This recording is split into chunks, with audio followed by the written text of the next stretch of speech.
Hi, welcome to Audiobook Academy. This is a self-paced audiobook. There's no need to keep an eye on things. Just pay attention. Thank you for taking the time to listen. This is a book summary of Never Eat Alone and Other Secrets to Success, One Relationship at a Time, by Keith Ferrazzi.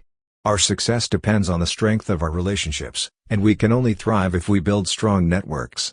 There is a saying in business, it is not about what you know, but rather, who you know.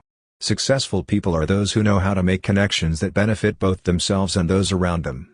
Keith Ferrazzi, author of Never Eat Alone and an avid networker, believes that the secret to success in life is to connect with others. He lays out the process and mindset we need in order to do so. Who you know is important. Ferrazzi's take on networking may be a dirty word to some, but he offers an alternative perspective.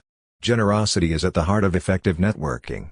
It's all about making new connections between people you know.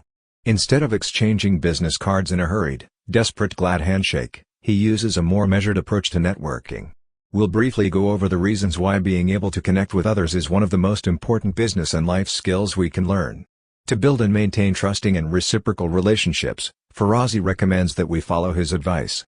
If you've made it this far, you may have figured out that the best kind of investment is a social one.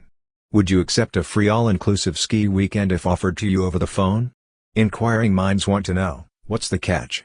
It's possible that over a cup of hot cocoa, you'll be asked to share some wise business advice with a young entrepreneur who's just starting out in the world of business. His father's small email newsletter company needed an ad salesman, and Elliot Bisnow, then 22 years old, had been doing just that. What Elliot needed was access to a mentorship and advice network. In order for his company to expand rapidly, he needed a people solution rather than a knowledge solution. Elliot followed the book's advice and devised a strategy for improving his relationship. The first step was to compile a list of everyone he thought might be interested in hearing about the secrets of his success. His next step was warm calling, as Ferrazzi refers to it. When he offered the mentors a free, all-expenses-paid ski vacation, they couldn't say no. He charged them $15,000 on his card and gave them the chance to network with like-minded, successful people and mentor the young and upcoming entrepreneurs. It wasn't just about making money, it was about making a positive social impact as well. Summit Series, which began as a free ski weekend, has grown into a multi-million-dollar business with both for-profit and non-profit outcomes. Today, Summit's business isn't solely about helping people launch their careers, it's also about helping people build a network of like-minded people with whom they can collaborate.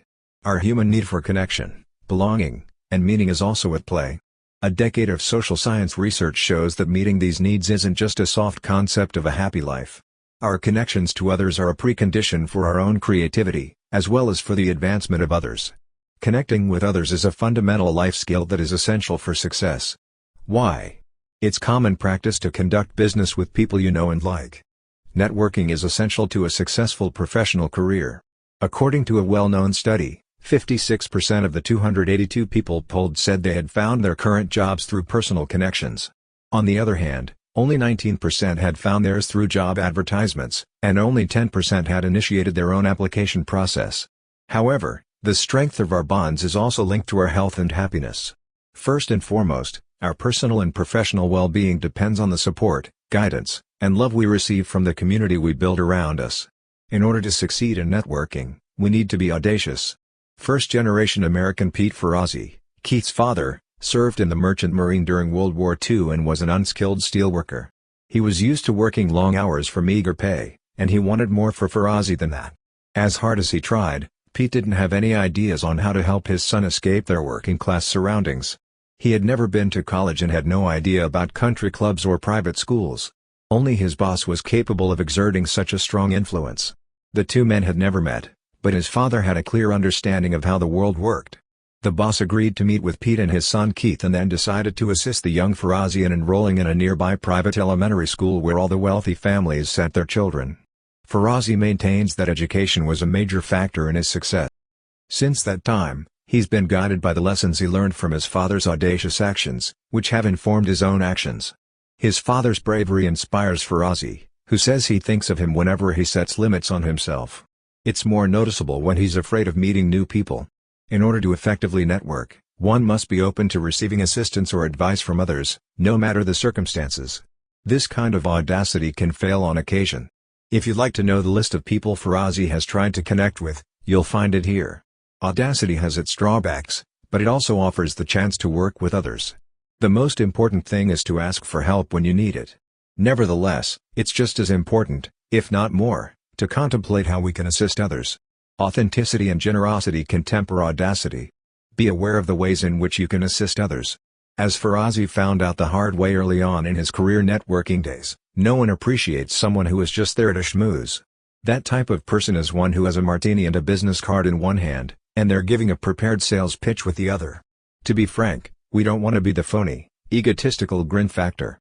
Instead, we can draw inspiration from Katharine Graham's life and legacy. Katharine went from being a wife to a publisher in an instant because of tragedy. After the death of her husband, Phil Graham, in 1963, she assumed control of the Washington Post. Her shy and reserved demeanor made her appear unprepared to handle the pressures of working at the most prestigious newspaper in the country. She, on the other hand, disproved everyone's assumptions. With the help of her colleagues, she helped to establish a major newspaper and one of the country's most successful corporations. Among the many things that will be remembered about her is her capacity for empathy, kindness, and sincerity. Regardless of their social status, she was able to treat everyone with dignity and respect regardless of their status. Even those who couldn't help her with the newspaper or advance in her career, she befriended and became close with everyone. What's notable is that a large number of non-celebrity attendees attended her funeral, including Bill Clinton and Bill Gates.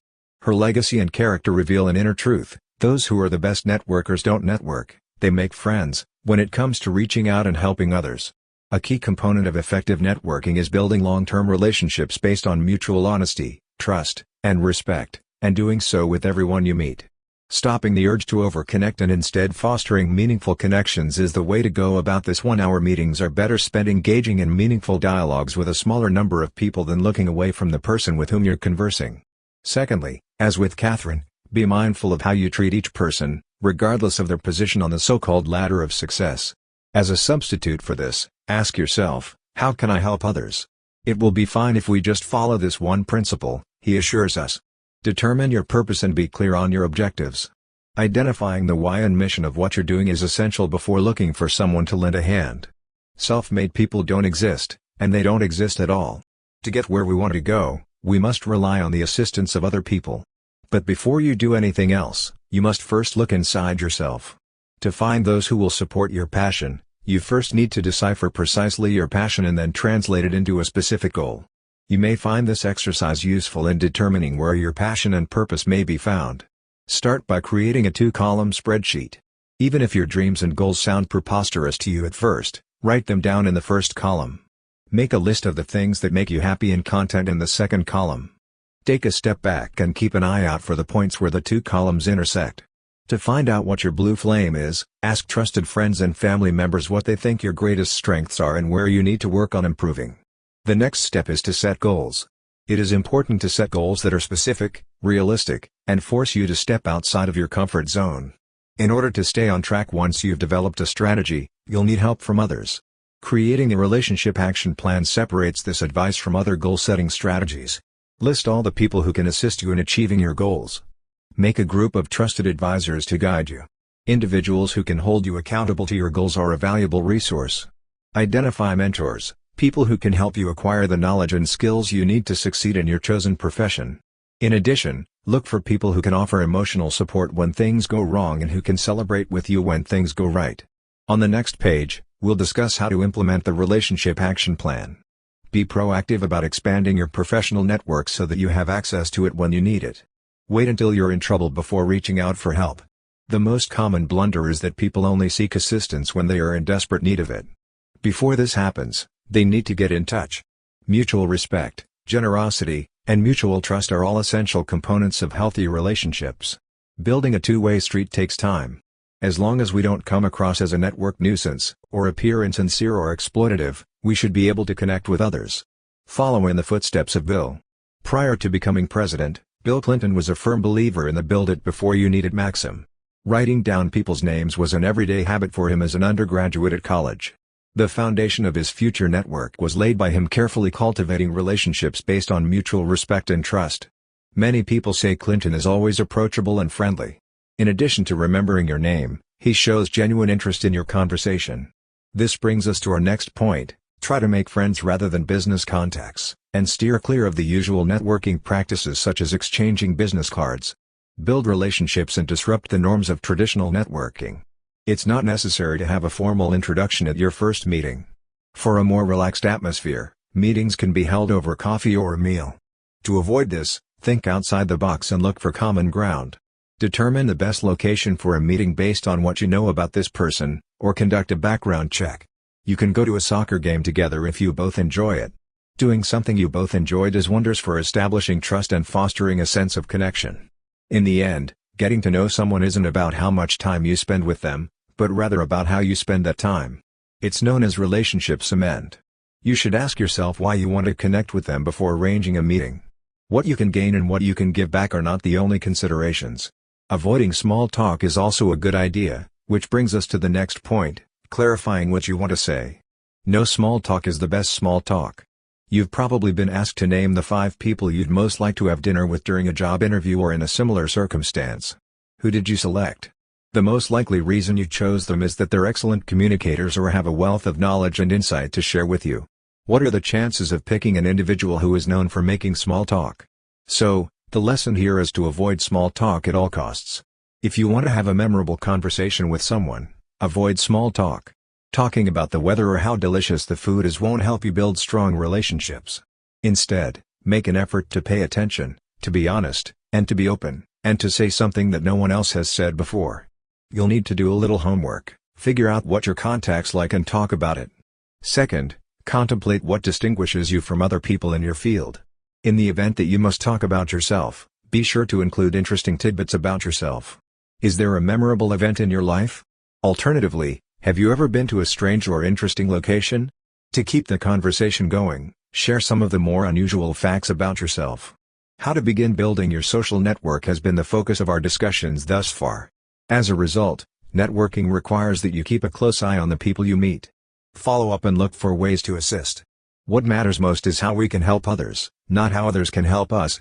It's imperative that you keep in touch with people. Maintain contact and look for ways to help.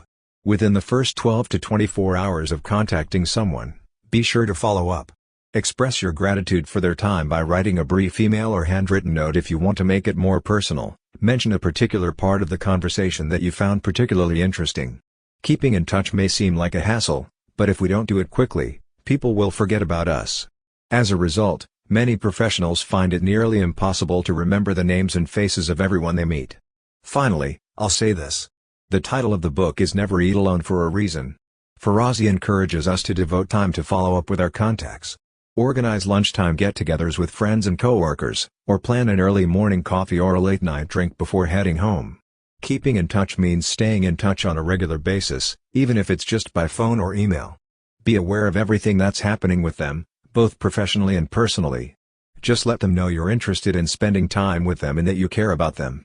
The best way to help someone is to pay attention to what they're saying. 3 areas in which people are always grateful for assistance or advice are health, wealth, and the care of their children, says Ferrazzi. In Never Eat Alone, we learn how to create and maintain a social network from a variety of people. It explains how we can find people who can help us achieve our goals, and more importantly, how we can help others achieve their goals. If you want to learn how to build mutually beneficial professional relationships, this book is for you. According to Ferrazzi, the people you meet plus what you create together equals success in life. Relationships are the most valuable asset we have. They provide us with expertise, trust, and value. So, what are your plans for the upcoming lunch hour? Thank you for listening in Audiobook Academy. Please don't forget to subscribe for more content like this. See you in next audiobook.